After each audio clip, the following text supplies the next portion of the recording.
In the dark shadows, in the white cold, fearlessly we search for knowledge new and old. We drink the strong spirits and read the ancient tomes. The order of the Abracast. We are the brave and the bold. Hey man, nothing is constant. Nothing is constant other than change in our lives. And no matter what changes happen to us in our life, it seems very important to us to have a sense of selfhood. We always need to kind of have an idea of our own personal identity, who we are. Because we have to, no matter what happens to us, we have to try to understand our lives. We have to try to make sense of ourselves as human beings, right? We have to sort of be able to tell our stories, and the story of our lives, in order to do that, we have to have a sense of ourselves. My old man used to tell me, Johnny, you always knew. It sounded like it too. Johnny, you always knew yourself more than I ever knew who I was. He would say, and I'd be like, all right, whatever. I'm not that deep. I don't get it. But in order to understand our stories, to understand our personal mythologies, we have to have this sense of self. And this evening, we're going to be talking about an essay called Human Understanding by a bro named John Locke. And it's all about finding that self. And I'm excited to talk about it tonight. The Abracast. Occult, history, conspiracy, and violence.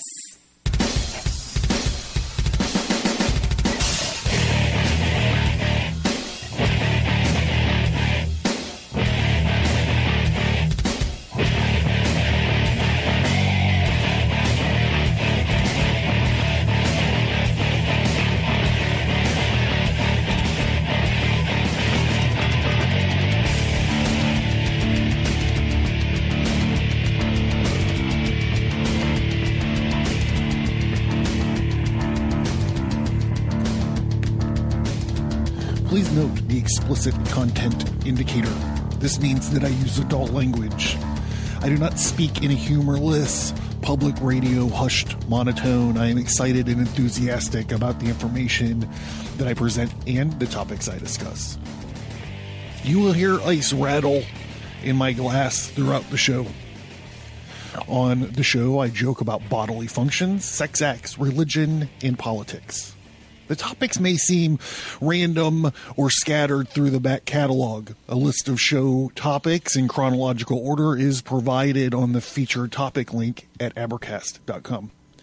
If any of these issues might trigger you, this might not be the podcast for you, and I wish you good luck finding a show more to your liking.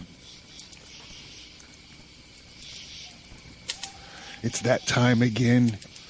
The music is low. The party is over. The fire is dying down, and all the ordinary people passed out long ago. Now we are the only ones left. Hey everybody, it's John. This is the Abracast. Thank you so much for tuning in. Hey, so I've been, I don't know if I would ever say officially we had a Wednesday episode. This kind of got started with going through Thus Spake Zarathustra by Friedrich Nietzsche. And then we kind of transferred it to, Epictetus. And then we've been kind of just chewing through these various essays of Western philosophers, which I found fascinating.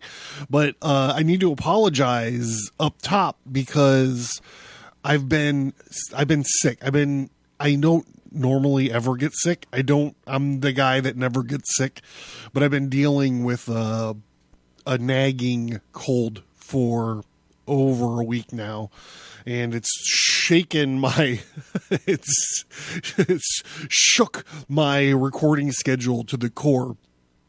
So I was sitting around today and I was like, I don't really feel like doing this, but however, I was like, I haven't missed a Wednesday episode, even though there's no such thing officially as a Wednesday episode in a long time. So I was like, I should just do something. So I dug into my library, and I found this. It's going to be, probably, it depends on how much bullshitting I do, but it's going to be a fast episode, but it's important. It's important because as I'm doing this, there's a Democratic debate going on right now that's going to help frame the future of this country. And I feel like this idea of self might shed a little bit of light onto what's being said on that stage this evening.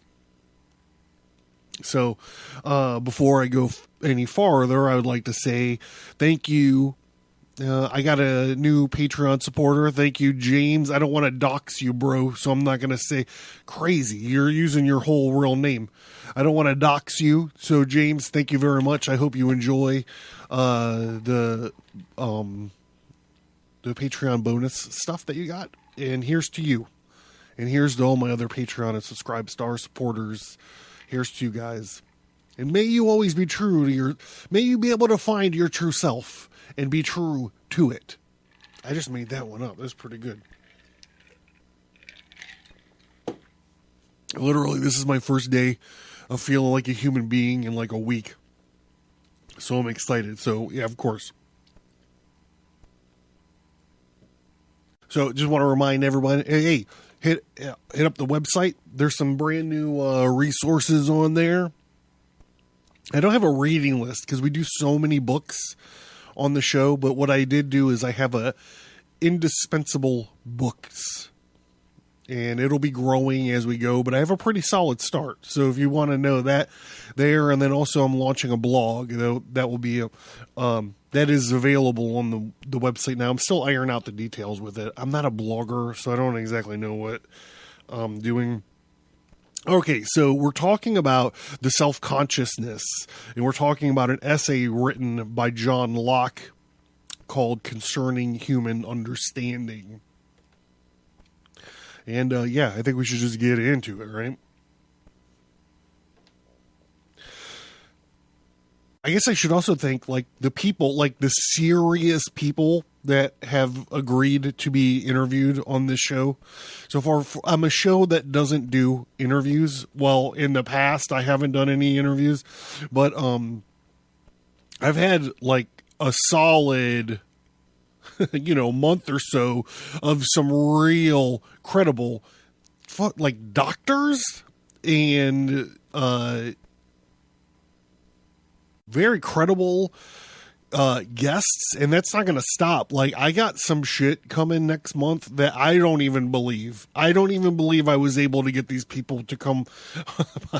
So when I send interview requests to these folks, I'm like, they're never going to listen to these philosophy episodes, so I can kind of say what I want about it. But I have some folks that I cannot believe even responded to me. So I'm very excited about it. I talk about my interview schedule on the Fulgar Correspondentias. If you want the mailing list, you get a little heads up into who I'm interviewing. And I even impress myself sometimes. We'll just leave it at that. All right, so John Locke, essay concerning human understanding. Here we go.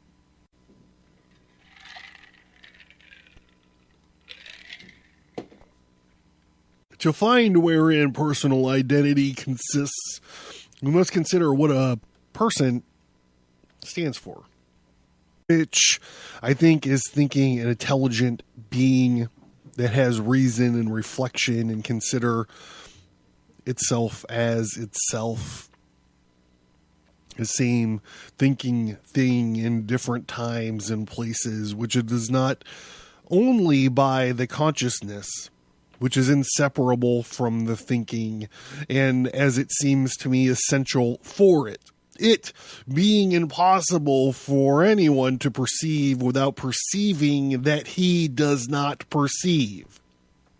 When we see, hear, smell, taste, feel, meditate, or will anything, we know that we do so. Thus, it is always as to our present sensation and the perceptions, and by this, everyone is to himself that which he calls self. It is not being considered in this case whether the same self be continued in the same or different substance, for since consciousness always accompanies thinking, and it is that which makes everyone to be what he calls the self, and thereby distinguishes himself from all other thinking things. And this alone consists personal identity, i.e. the sameness of a rational being, and as far as the consciousness can be extended backwards to any past action or thought, so far reaches the identity of that person. The same self now, it was then, and it is by the same self, this present one that now reflects on it, and that action was done. But it is further inquired whether it be the same identical substance. This few would think that they had reason to doubt of it. If this perception with their consciousness always remained present in the mind, whereby the same thinking thing would be always consciously present and evidently the same to itself. But that which seems to make the difficulty is this. That is, the consciousness is interrupted always by forgetfulness. There being no moment of our lives where we have the whole train of all of our past actions before our eyes in one view, and even the best memories lose sight of one part whilst they are viewing another. And we sometimes, and that is the greatest part of our lives, do not reflect on our past selves, being intent on our present thoughts, and in sound sleep have no thoughts at all, or at least none with that consciousness with remarks our waking thoughts. I say in all these cases our consciousness being interrupted and we losing the sight of our past selves, doubts are raised whether we are the same thinking things, i.e. the same substance, or no, which, however reasonable or unreasonable, concerns not personal identity at all, but the question being what makes the same person, and not whether it be the same identical substance, which always thinks in the same person, which in this case matters not at all. For it being the same consciousness that makes a man himself to himself, the personal identity depends on that only, irrespective of whether it be annexed solely to one individual substance. It can be continued in a cessation of several substances. For as far as any intelligent being can repeat the idea of any past action with the same consciousness it had of it at first, with the same consciousness it has of any present action, so far it is the same personal self. For it is the consciousness it has of its present thought and action that it is of itself to itself now. And so will be the same self as far as the same consciousness can extend to actions past or to come. And it would be by distance of time or change of substance no more two persons than a man be two men by wearing other clothes today than he did yesterday, with a long or short sleep between. The same consciousness unites those distant actions into the same person, whatever substance contributed to their production. All right, so I got a lot to say here. I'm going to take a whoop. First, I'm going to say this is the kind of stuff that Crowley he talks about it in Liber 2 and Liber 3, where he says what you have to do these kind of mind experiments where you put a ring on your finger, I believe is what he did. You put a ring on your finger and then you limit that personality, and then you slip the ring on your other finger on your other hand, and then you set limitations for that personality, and you basically work out becoming two separate selves, which I find fascinating. So, growing up as a Marvel Comics kid, we all know that Carol Danvers, she was way cooler when she wasn't Captain Marvel, and everyone's gonna, oh my god, catch themselves on fire right now that I said that. She used to be a character called Binary. And before that, she was Miss Marvel, and she probably had like 2 or 3 other different personas, but she wasn't able to fly at first. What she was able to, she was able to fly, but she was fighting Rogue. The X-Men Rogue was a bad guy at one point in time, and they used to draw her ugly. And then once she became a good guy, they started drawing her like a babe. Anyhow, she wasn't able to fly, but she got into a tussle with Carol Danvers at one point in time, and she was able to touch her. And one of the things that she was able to do, at least 2 things. One of the things she was able to do is she was able to steal Carol Danvers' power of flight. And the other thing that she was able to do is she absorbed Carol Danvers' psyche, creating a secondary psyche within her mind. So there was Rogue, the Southern Belle, who was like, I can't ever kiss anybody, so fuck the whole world. And there was also this Carol Danvers psyche. And so whenever she would come under psychic attack, she always had a +1 because she had an extra kind of character built into her psyche that would carry the load. I don't know if any of this makes sense or why you think any of this figures into this sense of self business. I think it's clear as day. And quite honestly, it's the only reason that the Captain Marvel is in the cinematic universe right now.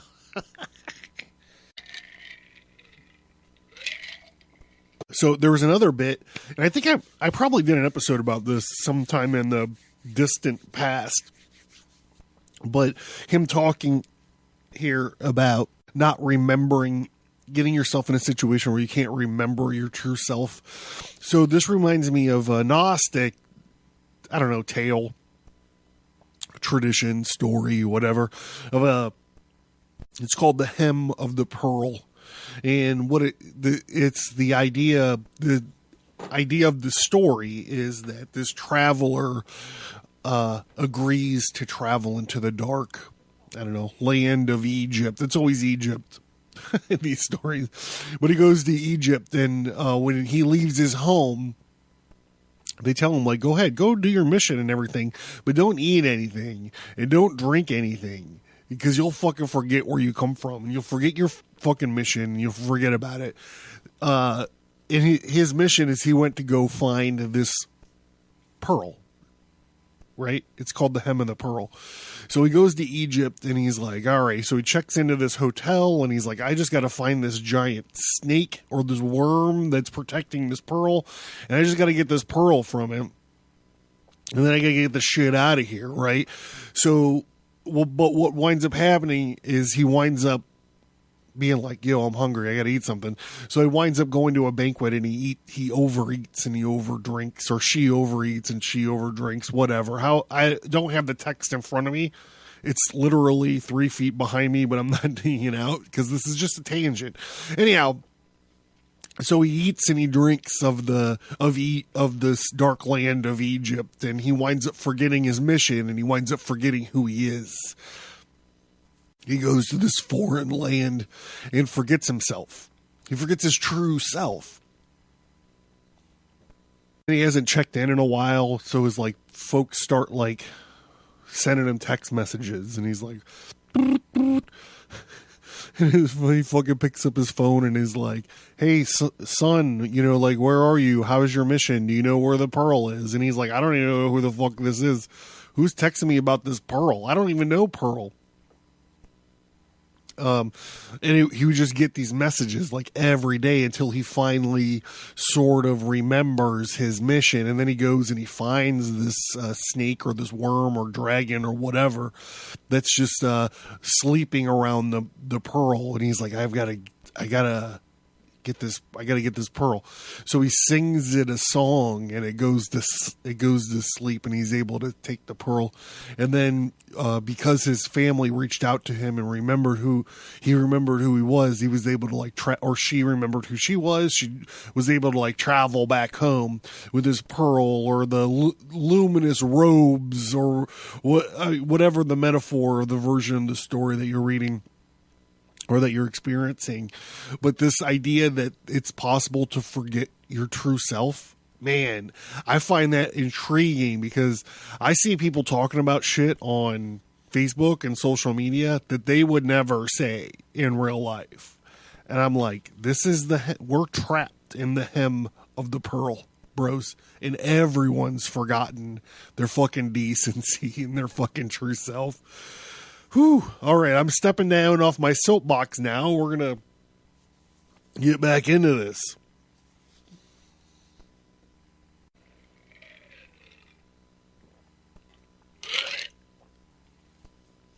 So I guess what we're saying is it's hard to find your sense of self, but it's easy to lose it once you do find it. All right, we're getting back to this thing.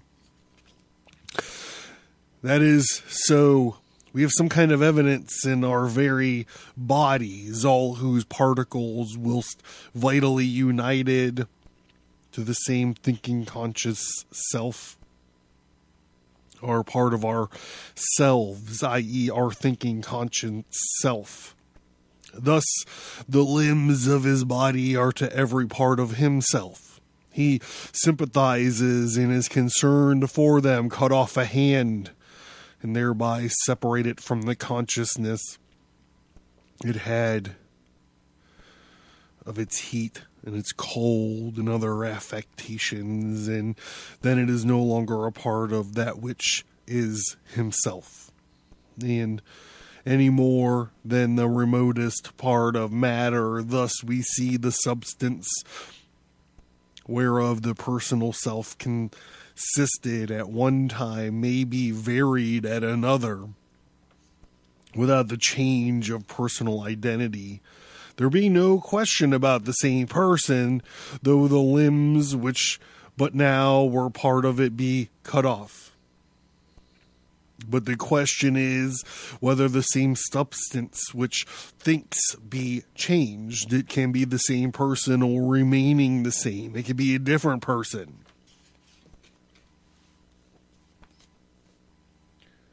And to this I answer first. This can be no question at all to those who place thought in a purely material animal constitution void of an immaterial substance, for whether their supposition be true or no, it is plain that they conceive personal identity persevered in something else than identity of substance, as animal identity is preserved in identity of life and not of substance, and therefore those who place thinking in an immaterial substance only before they can come and deal with these men must show why personal identity cannot be preserved in the change of an immaterial substance or variety of particular immaterial substance, as well as an animal identity is preserved in the change of material substance or the variety of a particular body, unless they will say it is one immaterial spirit that makes the same life in brutes. It is one immaterial spirit that makes the same person in men. Do you understand why I'm talking about this right now? Remember, the Democratic debates are going on right now, which is the Cardassian at least will not admit for fear of making brutes thinking things too. But next, as to the first part of the question, whether if the same thinking substance, supposing immaterial substance only to think, be changed, it can be the same person. I answer this. It can only be resolved by those who know what kind of substance they are that think, and whether the consciousness of the past actions can be transferred from one thinking substance to another. It must be allowed that if the same consciousness, which has been shown is quite a different thing from the same numerical figure or motion in body, can be transferred from one thinking substance to another, it will be possible that two thinking substances may make but one person. For the same conscious being preserved, whether in the same or different substance, the personal identity is preserved. And as to the second part of the question, whether the same immaterial substance remaining there may be two distinct persons, the question seems to me to be built on this: whether the same immaterial being conscious of the action of its past duration, may be wholly stripped of all the consciousness of its past existence and lose it beyond the power of ever retrieving again, and so, as it were, the beginning of a new account from a new period, have a consciousness that cannot reach beyond this new state. Let anyone reflect upon himself and conclude that he has in himself an immaterial spirit, which is that which he thinks in him, and is the constant change of his body keeps in him the same is that which he calls himself. And let him also suppose it to the same soul that was in Nestor or Theristides at the siege of Troy, for souls being, as far as we know anything of them in their nature, indifferent to any parcel of matter, and the supposition has no apparent absurdity in it. But if he now has no consciousness of any of the actions of either Nestor or Theristides, does or can he conceive himself the same person with either of them? Can he be concerned in either of their actions, can attribute them to himself or think to his own more than the actions of any other men that ever existed? So that the consciousness not reacting to any of their actions of either of those men, he is no more one self or either with them in the soul of the immaterial spirit that now informs him had been created and began to exist when it began to inform his present body through it, were ever so true, that the same spirit that informed Nestor's or Theristides' body were numerically the same and now informs his. 4. This would no more make him the same person as Nestor than if some of the particles of matter that were once a part of Nestor were now a part of this man. The same immaterial substance without the same consciousness. No more makes the same person. No more makes the same person by being united to anybody than the same particle of matter without consciousness united to anybody. Make the same person, but let him once find himself conscious of any other action of Nestor. He then finds himself the same person as Nestor.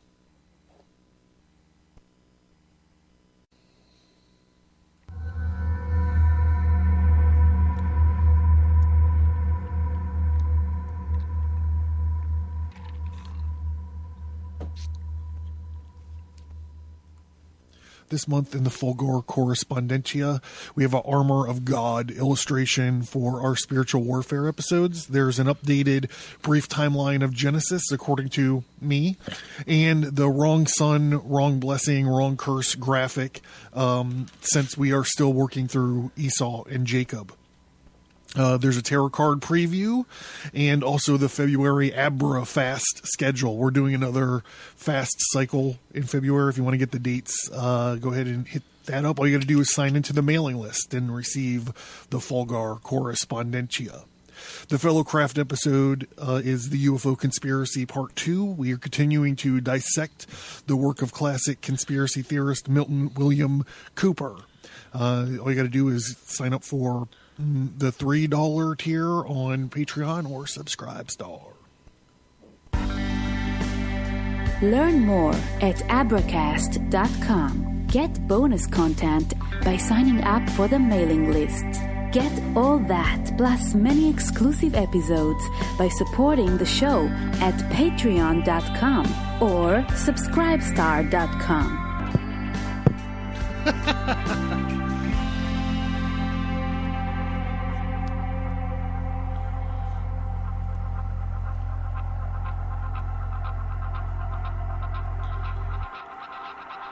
All right, and thus we may be able without any difficulty to conceive the same person at the resurrection, though it in a body not exactly in make or parts the same which he here, the same consciousness is going along with the soul that inhabits it. But yet the soul alone in the change of bodies. Oh, he's doing like a body swap mind experiment. Would scarcely to anyone be enough to make the same man. Or should the soul of a prince carrying with the consciousness of that prince's past life either enter and inform the body of a cobbler as soon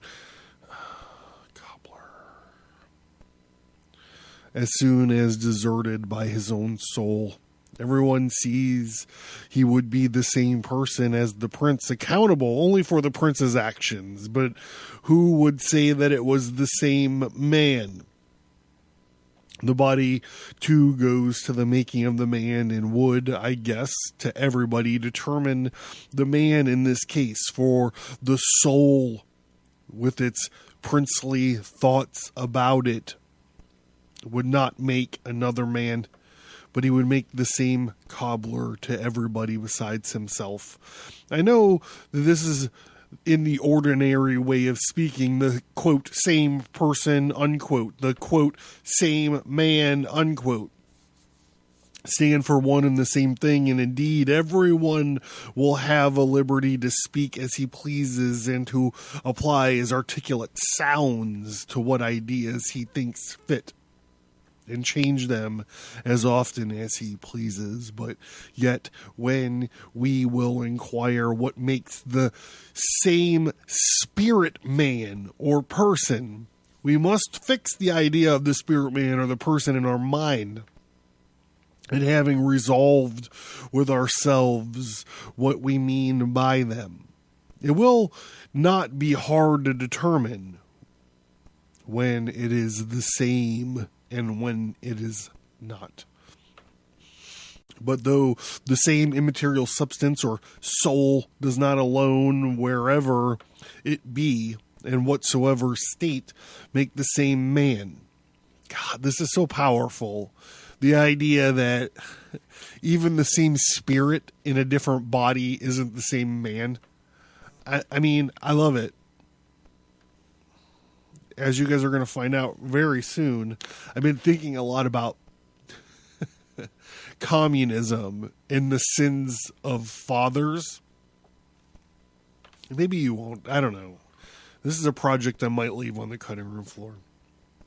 But this is the reason that we're talking about this tonight. All right, back to it. I'm not trying to get too far into this. Yet it is plain consciousness, as far as ever it can be extended even to ages past, unites existences and actions very remote in time to the same person, as well as it does to the existence and the actions of the immediately preceding moment, in this moment.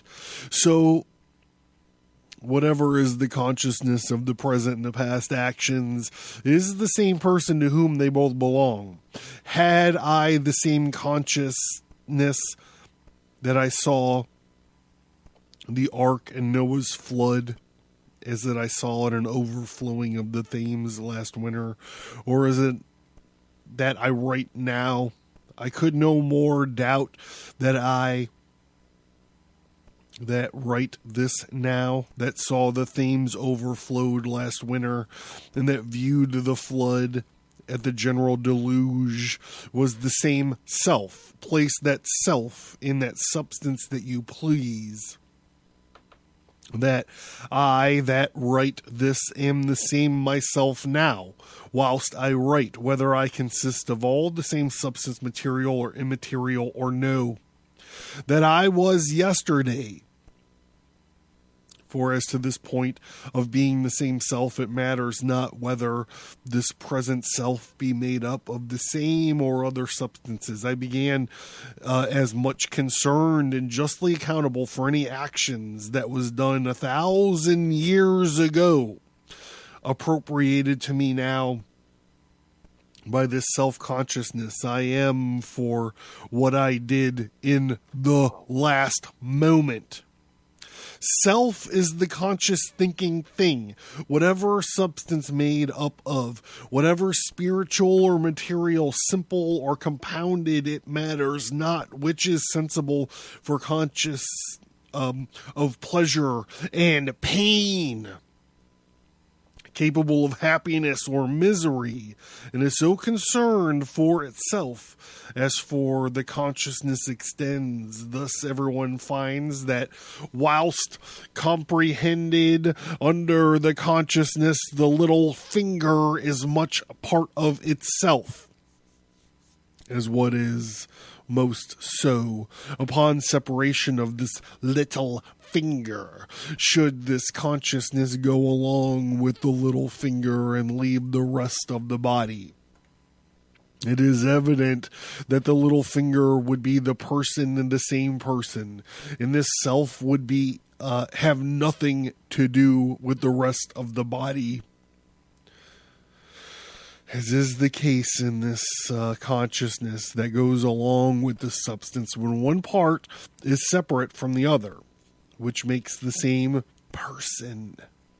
It constitutes this inseparable self, so that it is a reference to the substance remote in time, that with which the consciousness of the present thinking can join itself, makes the same person, and is one self with it, and with nothing else, and so attributes to itself and its owns all the action of the things as its own, as far as the consciousness reaches, and no further, as everyone who reflects with will perceive.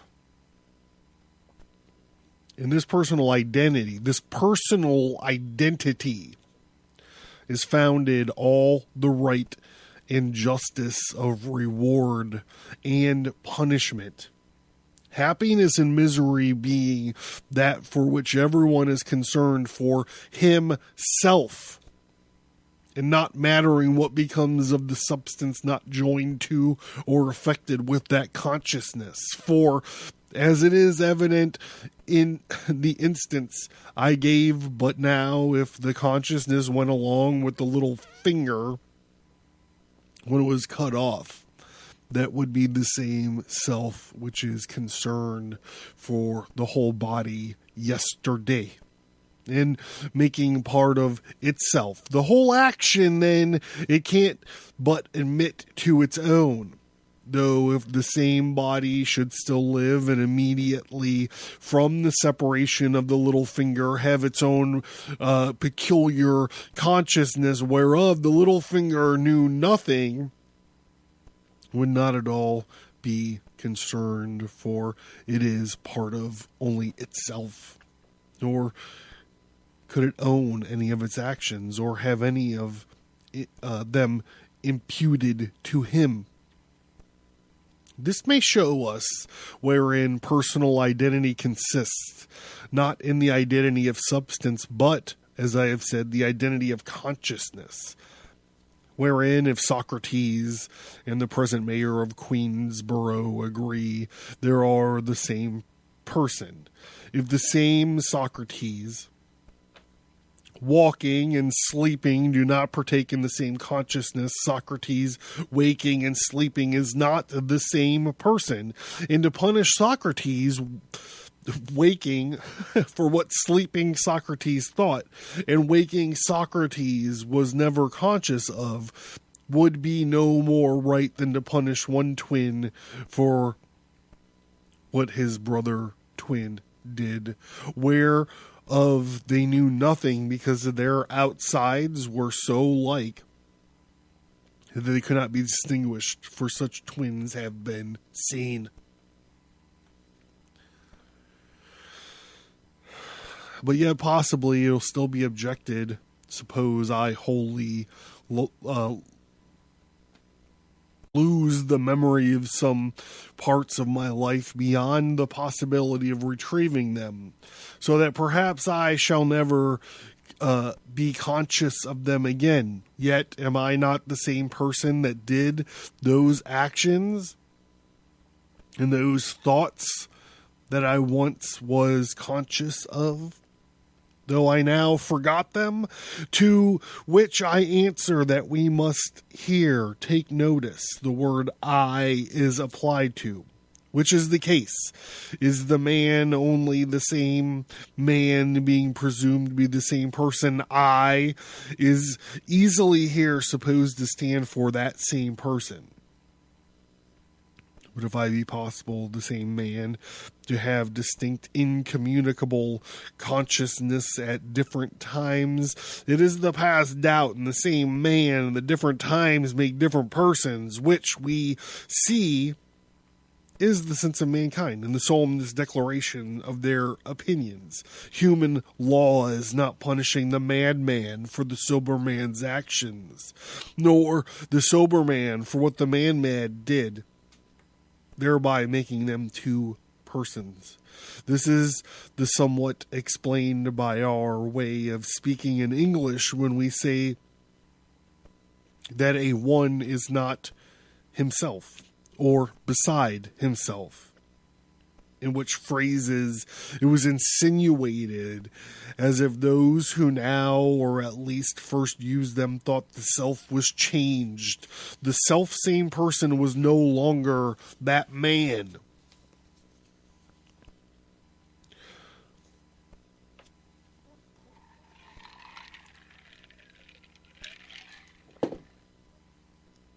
But a man but is not a man drunk and a sober the same person? Why else is he punished for the fact that he commits when drunk, although he's never afterwards conscious of it? just as the same person as a man that walks and does other things in his sleep is the same person and is answerable for any mischief he shall do in it. Human laws punish both with a justice suitable to their way of knowledge, because in the cases that they cannot distinguish certainly what is real and what is counterfeit, and so the ignorance and drunkenness or sleep is not admitted as a plea. For though the punishment be annexed to the personality, and the personality is consciousness, and the drunkard perhaps is not conscious of what he did, yet human judiciaries justly punish him because the fact is proved against him, but lack of consciousness cannot be proved for him. But in that great day, wherein the secrets of all hearts shall be laid open, it may be reasonable to think no one shall be made to answer for what he knows nothing of, but shall receive the final judgment in his conscience, accusing of executing him. Why can't we not be sober? Why can't we not be sober? Could we suppose two distinct, incommunicable consciousnesses acting in the same body, Jekyll and Hyde, the one constantly by day and the other by night, and on the other side of the same consciousness acting by intervals? Two distinct bodies, I ask, in the first case, whether the day and the night man would not be two distinct personas as Socrates and Plato, or whether in the second case there would not be one person in two distinct bodies as much as one man in this same two distinct clothings, or is it the all material to say that this same and distinct consciousness is, in the cases above mentioned, in owning to the same and distinct immaterial substances, bringing it with them to those bodies? This, whether true or no, alters not the case, since it is evident the personal identity would qualify to be determined by the consciousness. Whether that consciousness were annexed to some individual immaterial substance or no. For granting that the thinking substance in a man must be necessarily supposed immaterial, it is evident that the immaterial thinking thing may sometimes part with its past consciousness and be restored to it again as it appears in the forgetfulness. Men often have their past actions, and the mind many times recovers the memory of the past consciousness, which it has lost for 20 years together. Make these intervals of memory and forgetfulness to take their turns regularly by day and by night, and you have two persons in the same immaterial spirit, as much as the former instance of two persons with the same body, so that self is not determined by identity or diversity of substance, which it cannot be sure of, but only by identity of consciousness.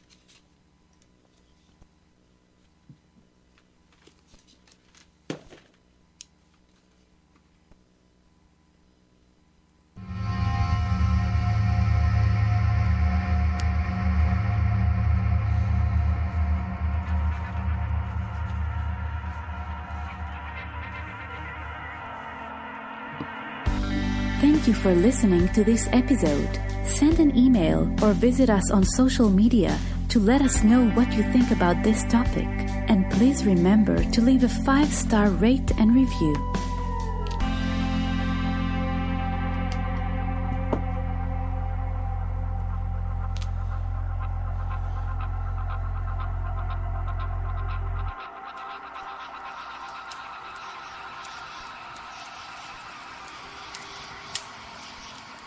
Hey, did you learn something? Did you laugh? Supporting me is a way for you to be a part of the Abracast and ensure its growth and sustainability. It also means I can create a normal schedule for shows and bonus shows, as well as the exclusive Fellowcraft episodes. By supporting the show, you are not only a listener, but you are a part of the show.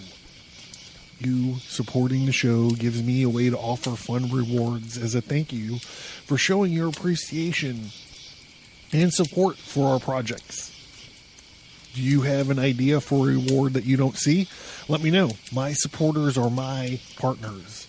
I currently pay for you to listen to the Abracast. Not only do I pay the hosting bills out of my own pocket, I volunteer my time and talent to each and every episode of the Abracast.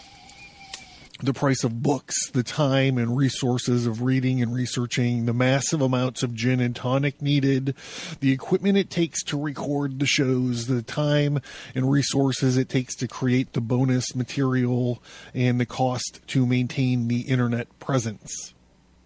Is it worth your support? I don't know. I am proud of the Abracast, and I feel like I'm improving all the time. In addition to creating the show that you dig and that you are excited about, I also have a full-time commitment and other obligations. So why financial support? All of the supporters help me focus my time on the quality and development of the podcast. And what if you can't afford, $1 or $3 or $10 or whatever a month? Believe me, I get that. There are many degrees of support, but if you can't support the show financially, please consider leaving a 5-star rate and review on your preferred podcast app. And don't forget that you could sign into the mailing list and still unlock a lot of bonus content. Thank you. I cannot put into words how much it means to me that you listen to the show each time I post a new episode. Your feedback, support, and love of the stories that we talk about here is what keeps me going.